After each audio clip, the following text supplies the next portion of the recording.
पंढरपूरच्या विठोबाला नमस्कार करतोय आणि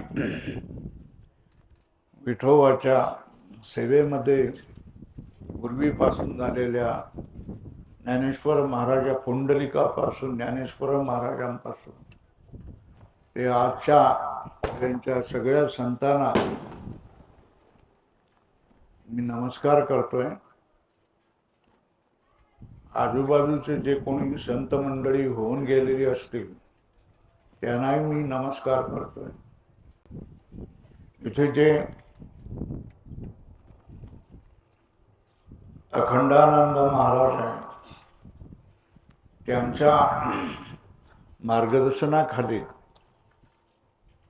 जे या भवानीगडाच्या पायथ्याशी तुम्ही लोकांनी हा जे परमार्थाचा पराक्रम आरंभलेला आहे आणि त्या परमार्थाच्या पराक्रमामध्ये पायी जे तुम्ही पुरुष मंडळी, भाविक मंडळी आणि माय मावळे आहेत त्यांनाही मी नमस्कार करतो। इथे कीर्तनासाठी महादेव हरिभक्त परायण महादेव महाराज राऊत आले आहेत त्यांनाही मी नमस्कार करतोय। इथे जी संत मंडळी आली आहेत, महाराज मंडळी आले आहेत, त्या सगळ्या महाराज मंडळींना, गुणीजनांना, वादक मंडळींना मी नमस्कार करतोय। कोणी राजकारणी मंडळी आली असतील, समाजकारणी मंडळी आली असतील त्यांनाही मी नमस्कार करतोय। मला या ठिकाणी आज एक हा जो भाऊबीजेचा उपक्रम हरिभक्तपरायण स्वामी अखंडानंदजी महाराज गेले कित्येक वर्षापासून राबवत आहेत, तो विलक्षण उपक्रम आहे। स्वामीजी त्याच्यासाठी आलेले आहेत। बघूया आपण, कधी मला बोलावलं होतं पण कुठल्याच याला मी आलेलो नव्हतो, तो नेमकं काय चालतंय आपण बघूया याच्यासाठी मी आलेलो आहे। तुमचा हा उपक्रम विलक्षण आहे। लोक स्वतः खातात पितात, अपचन होईपर्यंत खातात, पण गोर गरिबाला दुसऱ्याला थोडस एखादं ताट द्यावं असं कोणाला वाटत नाही। पण निदान आपल्या बहिणींना तरी भाऊबीजेसाठी या बहिणी न बोलवता अखंडानंद महाराजाला तो कडदोरा वगैरे काय असतात ते बांधायचं असे करत असायचे। त्यानंतर त्यांना वाटलं सगळ्यांनाच एकदम बोलूया, सगळ्यांकडून एकदमच करूया आणि सगळ्यांनाच एकदम काहीतरी भेट देऊया, ही चांगली गोष्ट झाली। आपल्या समाज बांधवांना दिवाळीच्या निमित्ताने एकत्र आणायचं, भावाने बहिणीला, बहिणीने भावाला ओवाळायचं, काहीतरी द्यायचं, घ्यायचं, सुख द्यायचं, एकमेकाच्या जीवनामधल्या सुखाची शुभेच्छा द्यायच्या, याच्यासाठी हा कार्यक्रम आहे। आणि या कार्यक्रमाचं मी आयोजकांचं मी अभिनंदन करतोय आणि हा कार्यक्रम दरवर्षाला अशाच तऱ्हेने यशस्वी हो असं मी अपेक्षा करतोय। आज या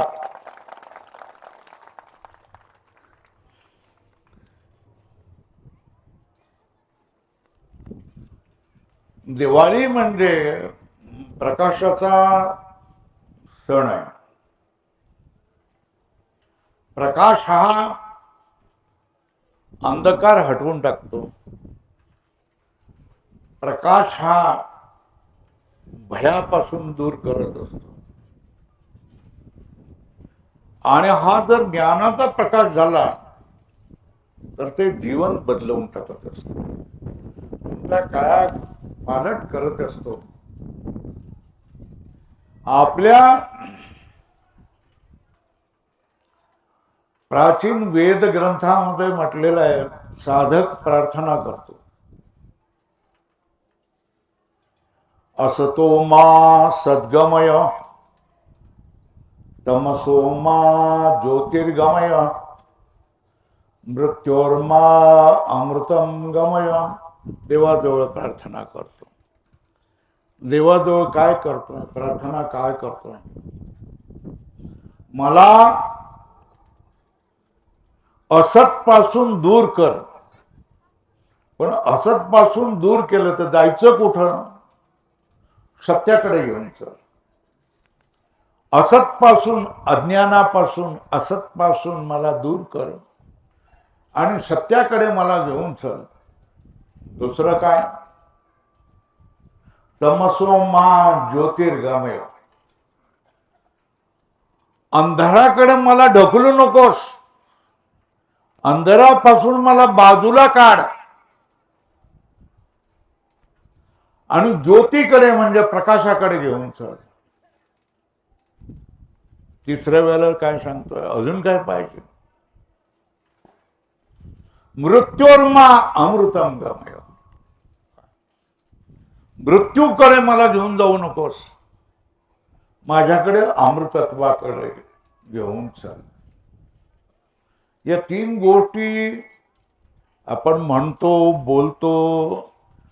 जे लोक परमार्थामध्ये आहेत त्यांना हे तीनही मंत्र माहीत असतात.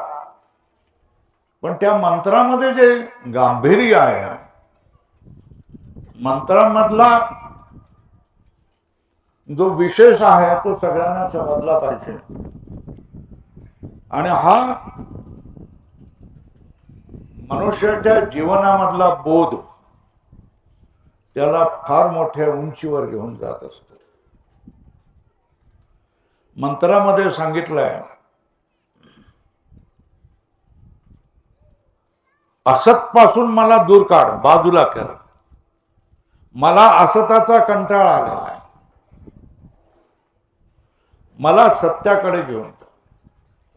आता मग असा प्रश्न आल्यानंतर प्रश्न अशा तऱ्हेचा येतो की असत काय आहे आणि कुठे आहे, आणि सत्य काय आहे आणि कुठे आहे. ज्या असतचा तिरस्कार करायचा आहे आणि त्याच्यापासून आपल्याला बाजूला व्हायचंय आणि सतकडे जायचंय, मग माणूस विचार करायला लागतो, असत्य काय आहे. आम्हाला विवेक शिकवला जातोय. ज्याला ज्ञान पाहिजे असेल त्याला विवेक असावा लागतो. विवेक म्हणजे काय? तर खरं काय आणि खोटं काय. साध्या भाषेत खरं काय आणि खोटं काय यालाच म्हटलेलं आहे सत्य काय आणि असत्य काय. आता तुम्ही म्हणाला आपल्याला जे दिसतंय ते सत्य आहे ना. डोळ्याने दिसतंय, कानाने ऐकू येत आहे, स्पर्शाने जाणवलं जात आहे, नाकाने समजताय, मनाने समजताय, ते सत्य आहे. मग त्याला जर सत्य म्हणायचं झालं तर मग हा संपूर्ण जगत प्रपंच हा सत्य झाला. काय झाला? संपूर्ण जगत प्रपंच हा काय झाला? सत्य झाला. हेच सत्य आहे. मग हे जर सत्य आहे, सत्य जर प्राप्तच आहे, तर मग असत्याला कशाला म्हणतोय ना असत पासून सतकडे जा, अशा तऱ्हेने हा प्रार्थना कशासाठी करतोय? बाबांनो, सत्य आणि असत्याची व्याख्या ही लोक कशी करतात याच्यावर ठरत नसते. तर ज्यांनी परमात्म्याचा अनुभव घेतलेला आहे आणि तो अनुभव शास्त्रामध्ये लिहून ठेवलेला आहे, त्या शास्त्र ग्रंथावरून सत्य काय आणि असत्य काय ही गोष्ट ठरत असते. वेळेकडे मला सांगत जावा की तुमचा वेळ संपत आलाय असं सांगत जावा.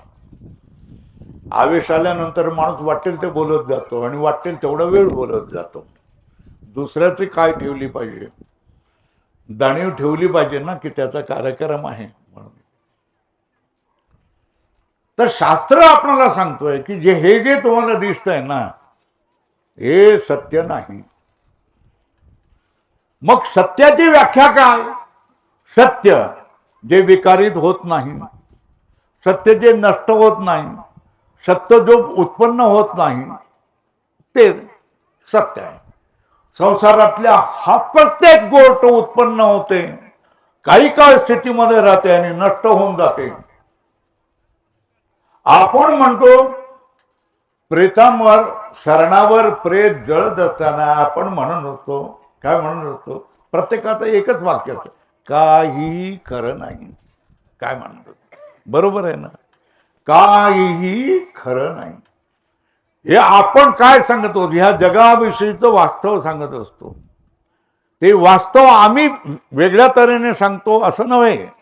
तर तुम्ही जे काहीही खरं नाही असं जे तुम्ही म्हणता तेच आम्ही अधिक चांगल्या तऱ्हेने प्रगट करतो. जगातली कुठलीही वस्तू उत्पन्न होते, जगातली कुठलीही उत्पन्न काही काळ स्थितीमध्ये राहते आणि जगातली काही काळानंतर ती नष्ट होऊन जाते. आज मी बोलतोय, उद्या तुम्हाला खबर येईल कदाचित गेले स्वामीजी म्हणून, है ना? तुम्ही म्हणा अरे असं कसं झालं, काल तर बोलले. अरे काल बोलले म्हणजे काय अमरपट्टा घेऊन आलेला आहे का? अमरपट्टा कोणी घेऊन आलेला नाही.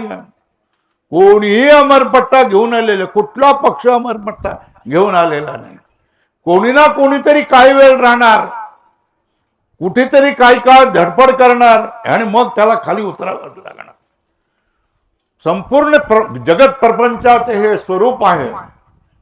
काय स्वरूप आहे की हा अनित्य आहे, हा विकारी आहे, हा उत्पन्न होणारा आहे, हा नष्ट होणारा आहे आणि खरा नाही. यालाच म्हटलंय असं.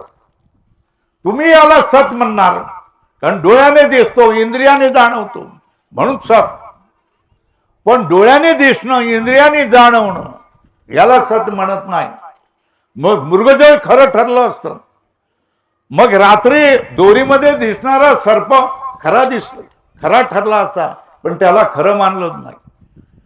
निर्णय झाला की हा संसार जो दिसतोय तो खरा नाही आहे, हा असत आहे. मग प्रश्न येतोय, हे जर असत आहे तर महाराज याच्या पाठीमागचं सत्य काय? याच्या पाठीमागचं सत्य जे न दिसणार आहे ना, पण ज्याच्यावर हा सगळा प्रपंच उभा राहिलेला आहे. ही भाषा माझी तुम्हाला कळणार नाही कारण या भाषेमध्ये कोणी बोलत नाही. कीर्तनकारही या भाषेमध्ये बोलत नाही. बस अर्धा तास पाऊण तास इकडचे तिकडचे, अमेरिकेचे इकडचे, मध्ये भाजप, मध्ये राष्ट्रवादी करायचं, गप्पा मारायच्या, संसारातलं करायचं आणि काय करायचं, वेळ घालवायचा. ओ भाव सांगा ना ज्याच्यामध्ये समाजाचं कल्याण आहे, माणसाचं कल्याण आहे, त्या गोष्टी तुम्ही 1 तासभर मध्ये सांगा ना. निर्णय काय झाला? हा जो दिसतोय जगत प्रपंच हा मायेवर आधारलेला आहे आणि हा खोटा आहे. आता तुम्ही मला सांगा की 1,00,000मधले 99,999 लोकांना हा संसार खरा वाटतो का खोटा वाटतो? खरा वाटतोय. आणि एक माणूस माझ्यासारखा ओरडून सांगतोय की नाही हा खोटा आहे. तर मग या दोघांची केस जर कोर्टात गेली तर जिंकणार कोण ते मला सांगा. 99,999 लोक जिंकणार. महाराज सांगा की तो एक जिंकणार आहे. सांगा महाराज, उत्तर द्या ना, कोण जिंकणार? तो 99,999 लोक गवाही देत आहेत ना, साक्षी देतात आहेत ना, तोच देणार आहे, तोच जिंकणार आहे. आणि मला जेलमध्ये शिक्षा होणार आहे, हा भडकावतोय लोकांना. खरी गोष्ट सांगतोय, बघा तुम्ही प्रयत्न. पण हे जे निर्णय आहेत, हे संसाराच्या कोर्टामध्ये निर्णय होत नाहीत. हे निर्णय शास्त्राच्या प्रांतामध्ये होत असतात आणि तिथे कोर्टाचं काही चालत नाही. तर शास्त्र सांगतं की हा जगत प्रपंच तुम्हाला दिसतोय, हा खोटा आहे. मग त्याच्यावर आपण शिका मारला की हा असत आहे. मग प्रश्न होतो की सत काय? सत्य तेच आहे की जे तिन्ही काळामध्ये आहे. तिन्ही काळ म्हणजे भूतकाळामध्ये, वर्तमान काळामध्ये, भविष्य काळामध्ये सदैव आहे. ज्याचा कधी उदय होत नाही, ज्याला कधी अस्त होत नाही, ते सत्य. मग असं कोण आहे? असा परमात्मा कोण आहे? असा कोण आहे? परमात्मा आहे. तर त्या सत्याकडे मला घेऊन जा असा कोण म्हणत असतो? तो साधक. दिवाळीमध्ये हीच आपणाला प्रार्थना करायची असते. काय? असतो मा सद्गमय. हे भगवंता, मला असत्य गोष्टीपासून सत्याकडे घेऊन जो. असत्यामुळे, रज्जूच्या सर्पामुळेच मला भय निर्माण झालेलं होतं, तसाच तऱ्हेने या असत संसारामुळे माझ्या जीवनामध्ये दुःख आणि भय निर्माण झालेली आहेत. मग या असतापासून स्वतः निघणारी माणसं काही विरळी असतात. त्यांना तुकाराम महाराज काय म्हणतात? लोटांगण. कोणी विरळा असेल तर त्याला माझं लोटांगण आहे असं म्हणतात. बाकीची सगळी ही यामध्येच संसारालाच खरं मानून रमणारी असतात. मग तो एक खरा की हे शेकडो हजारो लोक खरे? तो एकच खरा. आणि तो एक सांगतोय तेच बरोबर आहे. आपल्या सगळ्या दुःखाचं कारण हा संसार आहे. आपण बाजू होऊ शकत नाही. लग्न झालेली आहेत ते संन्यासी बनवू शकत नाही. पोरं बाळवाले आहेत त्यांना दूर करू शकत नाही. पण आपण प्रार्थना करू शकतो ना, काय?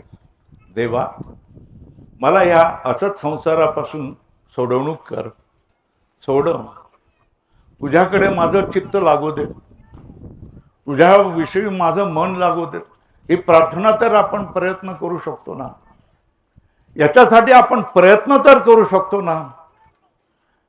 उरलेल्या जीवनामध्ये कोणी चांगलं आपली कल्याणाची गोष्ट सांगितली, ती आपल्या मनामध्ये उतरली, तर उरलेल्या जीवनामध्ये आपलं जीवन या सत्यासाठी म्हणजे परमेश्वरासाठी, भगवंतासाठी आपण समर्पण करू शकतो का नाही करू शकतो? करू शकतो. या महात्म्याने खरोखर सांगितलं, बरोबर सांगितलंय. अजूनपर्यंत आपण चुका केल्या, अजूनपर्यंत आपण वाईट गोष्टी केल्या, अजूनपर्यंत आपण दुःख सहन केलं. दुःखाला दूर करणं शक्य आहे की नाही? तुम्ही म्हणाल का नाही, दुःखाला दूर करणं शक्य नाही? प्रत्येकाला दुःख आहे. रामालाही दुःख आहे, कृष्णालाही दुःख होतं, सगळ्या देवदेवतांना देखील दुःख होतं. पण एक तो वेदांती सांगत असतो, हो हो, आपण दुःखाला आत्यंतिक काय करू शकतो? दूर करू शकतो आणि परमानंदाची प्राप्ती करू शकतो. तुकाराम महाराज काय सांगतात? फलकट तो संसार, येथे सार एक भगवंत. हे कुठल्यावरून सांगतात? ते सगळ्या ह्याचं शास्त्राचं सार सांगताय.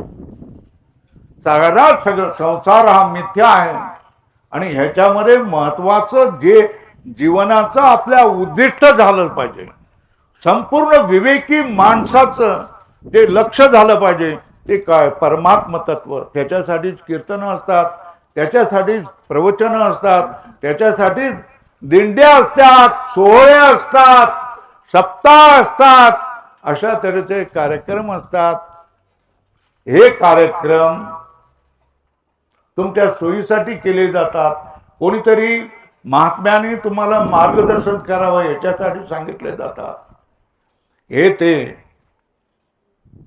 मंडपवाल्याला धंदा व्हावा म्हणून नाही, त्या आचार्याला धंदा व्हावा म्हणून नाही, त्या कीर्तनकारांचा धंदा व्हावा म्हणून नाही, कीर्तनकारांना काही पैसे बिदागी मिळावी म्हणून नाही, तर तुम्हाला प्रबोधन व्हावं आणि तुमचं जीवन उज्ज्वल व्हावं म्हणूनच सांगितलं. दुसरं काय सांगतात बघा, असतो मा सद्गमय तमसो मा ज्योतिर्गमय. तमसापासून म्हणजे अंधकारापासून मला दूर कर आणि ज्योतीकडे मला घेऊन जा. तमस म्हणजे काळोख, काळोख अंधार ज्याच्यापासून भीती वाटते, याचा पर्याय अज्ञान. तमस म्हणजे काय झालं? अज्ञान. साधक सांगतोय मला अज्ञानापासून दूर कर आणि ज्योतीकडे म्हणजे प्रकाशाकडे घेऊन चल. अज्ञान हा दुःखकारक असतं. अज्ञानामुळे हा सगळा प्रपंच उभा राहिलेला आहे. अज्ञानामुळे आपण कणत असतो, कुथत असतो, दुःखत असतो, विव्हळत असतो. कधीही आपल्या जीवनामध्ये समाधान नसतं. अनंत काळजाने आपण ग्रस्त असतो. मरणाचं भय आपणाला असतो, नोकरी सुटण्याचं भय आपणाला असतो, जीवन पैसे चोरल्याचं आपणाला भीती असते. या सगळ्या भीती आणि काळजा आपल्या जीवनाला घेरून टाकून आपल्या सगळ्या आनंदाला मारून टाकत असतात, कोंडून टाकत असतात. जशा तऱ्हेने मेघ सूर्याला झाकून टाकत असतात आणि अंधार झाल्यासारखं दर्शवत असतात, तशाच तऱ्हेने हा जो अज्ञान रूप अंधार आहे, हा अज्ञान रूप अंधार हा दूर करण्यासाठी दूर व्हावा आणि मला या जगत प्रपंचाचं जे खरं सत्य आहे त्या सत्याचं ज्ञान मला व्हावं. इथे मागणी कशाची आहे? अज्ञान दूर हटवा आणि मला काय ज्ञान प्राप्त करून द्या. ज्ञान प्राप्त करून द्यायचं म्हणजे काय? ज्ञान तर प्राप्त आहे, संसार दिसतोय, सगळं करतोय. हे ज्ञान नको मला, हे सगळं ज्ञान मला माहिती आहे.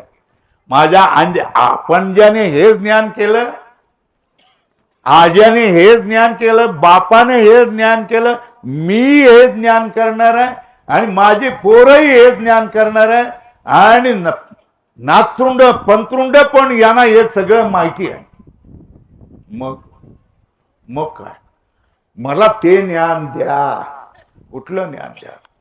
मला ते ज्ञान द्या की ज्याच्यापासून मला मी कोण आहे कळून जाईल. मी कोण आहे कळून जाईल का? सगळ्यांना माहिती आहे. तुम्हाला माहित नाही का? तुमचं नाव काय? स्वामी भारतानंद. मग तुम्हाला तुमची ओळख नाही का? नाही हो. तुम्हाला तुमची ओळख नाही का? तुम्हाला प्रत्येकाला तुमची ओळख नाही का? ओळख आहे प्रत्येकाला, आहे ना. मग ओळख करून द्यायची म्हणजे काय करायची? तुम्हाला तुमची स्वतःची ओळख करून द्यायची. निजरूप दाविले माझे मज म्हणजे काय? स्वतःचं रूप पाहायचं आहे. आरशात पहा स्वतःचं रूप. तुम्ही दिसेल तुमचं थोबडं कसं आहे.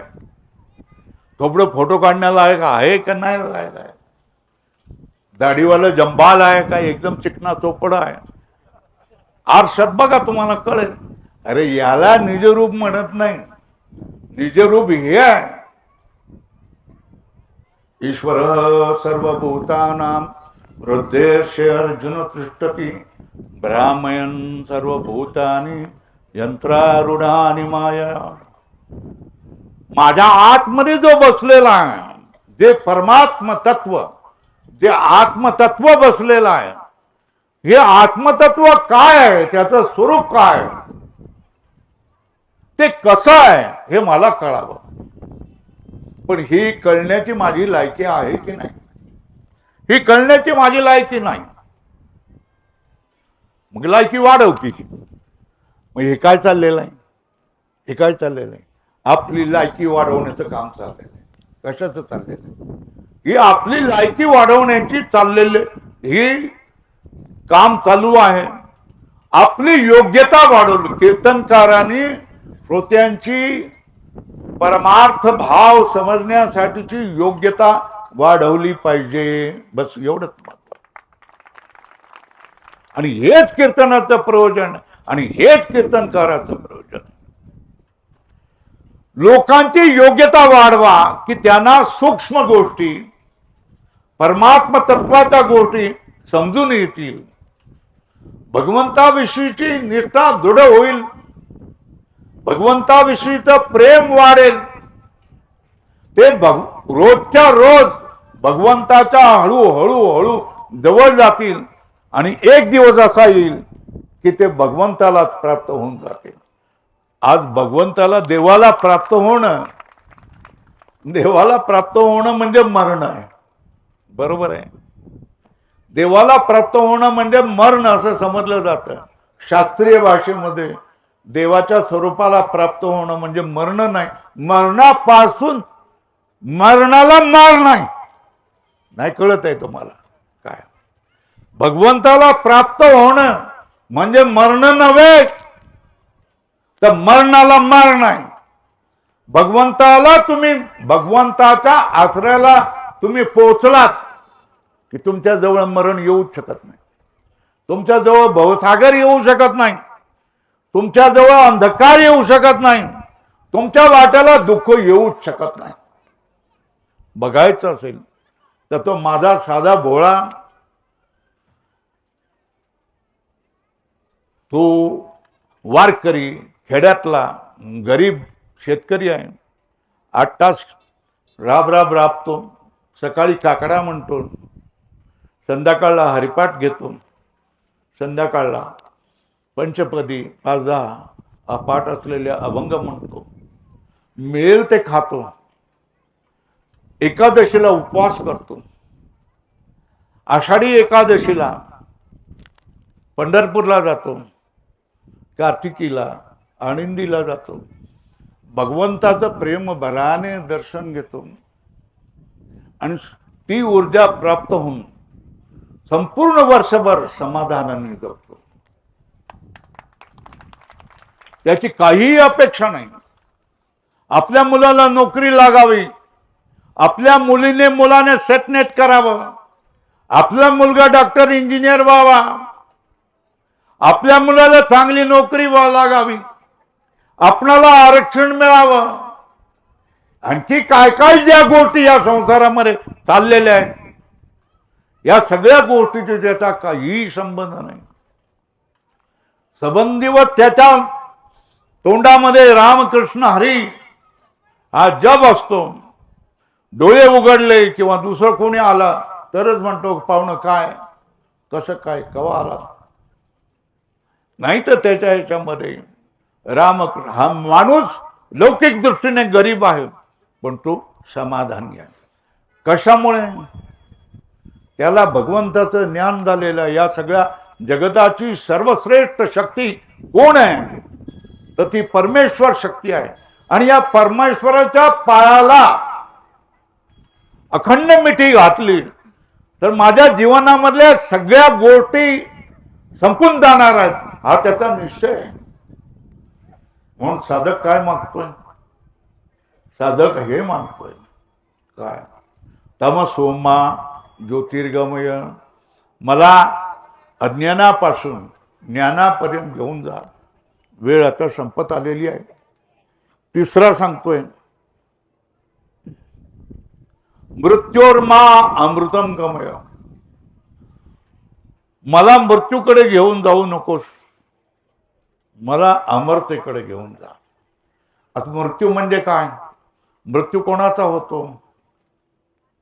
ज्याचा मृत्यू होतो त्याचा जन्म होतो, ज्याचा जन्म होतो त्याचा मृत्यूच होतो.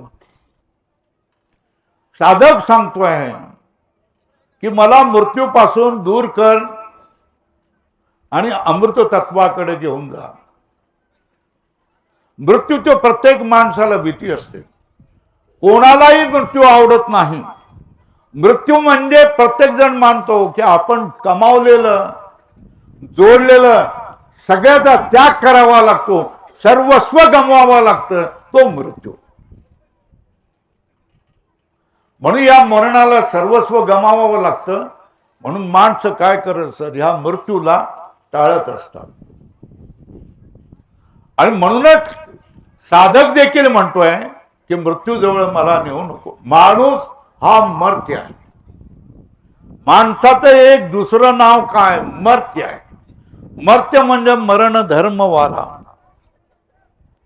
कोण आहेत बघा भाऊ.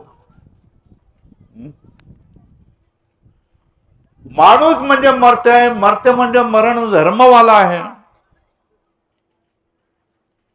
त्याच्यावर शिक्का मारलेला की तू मरणारच.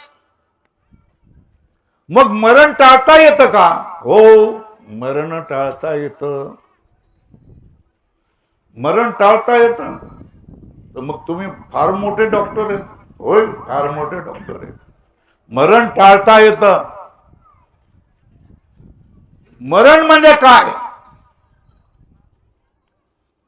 आईच्या उदरामधून ज्या वेळेला मांसपिंड बाहेर येतो, त्या मांसपिंडाशी आत्मचैतन्य तत्वाचा संयोग झालेला होतो आणि ते रॅ करून रडायला लागतं, हातपाय हलवायला लागतं.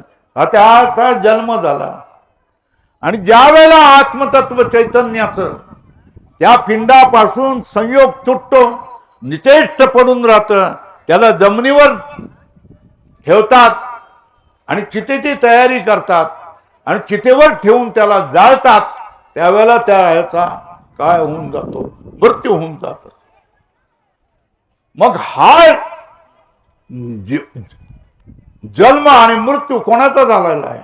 हा जन्म आणि मृत्यू हा शरीराचा झालेला आहे. आणि हे शरीर कोणाचं आहे? माझं आहे.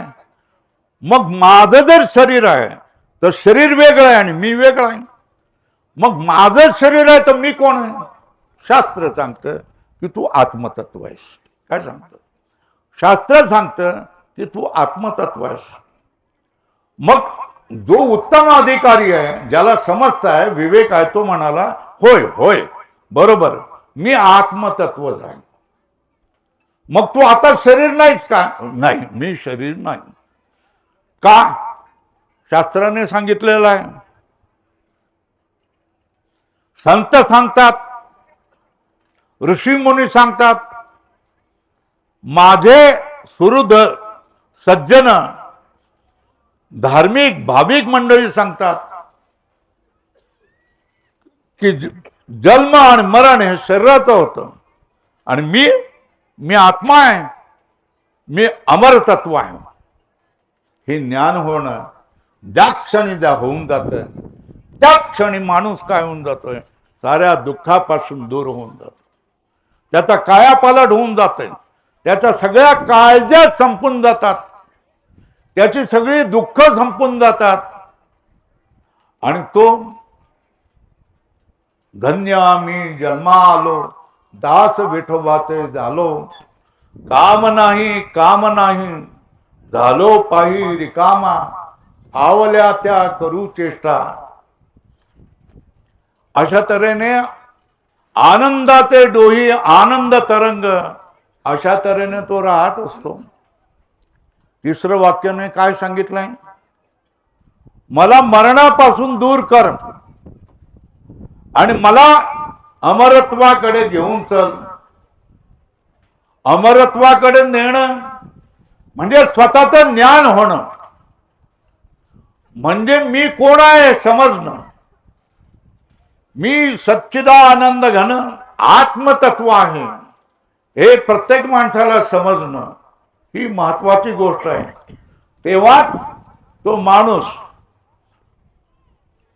मी मरणार आहे असं म्हणायला लाजतो. मी मरणारा नाही आहे, मी आत्मतत्व आहे, मी नित्यतत्व आहे, मी अमरतत्व आहे. माझं मरण कधीच मृत्यू होऊ शकत नाही.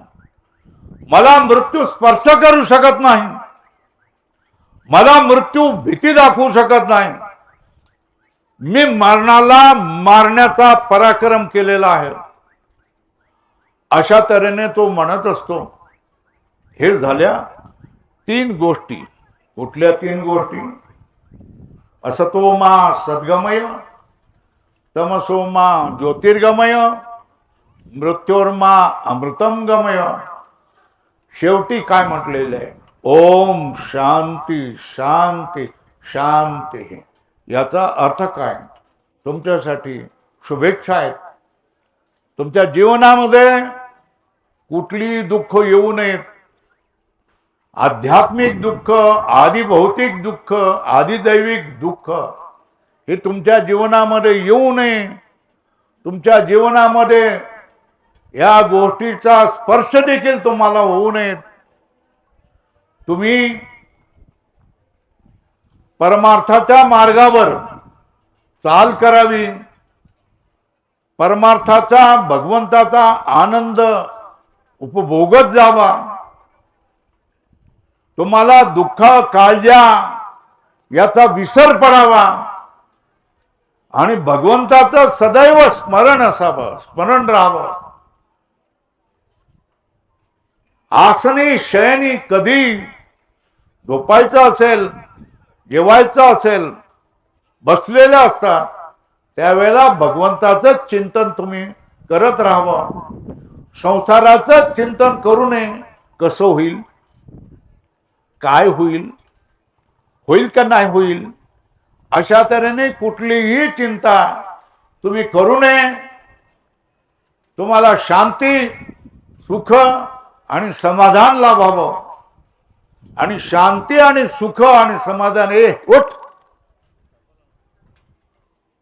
काय चाललेलं आहे?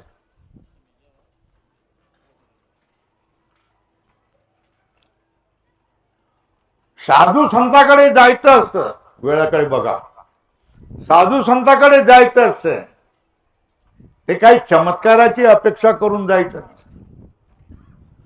कोणी चमत्कार करून दाखवला, पाण्यावर आग पेटवली, आग नुसते असा हात करून विझवून दाखवली, आणखी दुसरं काय केलं, हे चमत्कार संत करत नसतात. चमत्कार देव करत असतो, संत चमत्कार करत नसतात. संत फक्त माणसाचं अज्ञान दूर करत असतात आणि त्याच्या जीवनाचं जे उद्दिष्ट आहे भगवत प्राप्ती, त्या भगवत प्राप्तीला लावत असतात. जी माणसं मोठ्या मोठ्या कथा करतात, 10-10, 20-20 लाखाची काय कथा, कमाल आहे. आम्ही काहीच समजू शकत नाही. आणि त्याच्यामध्ये काय सांगायचं, असं केलं तर असं होईल, तसं केलं तर तसं होईल, तिकडे ते लावा, तिकडे ते करा, तिकडे घराच्या ह्या कोण्यात हे पाहिजे, त्या कोण्यात ते पाहिजे, अंगणात ते झाड लावा, तिकडे ते लावा. काय लावलाय तुम्ही? जे आवश्यक आहे, जो माणूस हा 2 पायाचा पशु आहे, त्याला पूर्ण मनुष्य बनवणं हे संतांचं काम आहे. त्या पूर्ण माणसापासून त्याला देवत्वाला घेऊन जाणं हे संतांच्या जीवनाचं उद्दिष्ट आहे. प्रमाण हे मंडळी सांगतील. अवतार तुम्हा धराया कारण,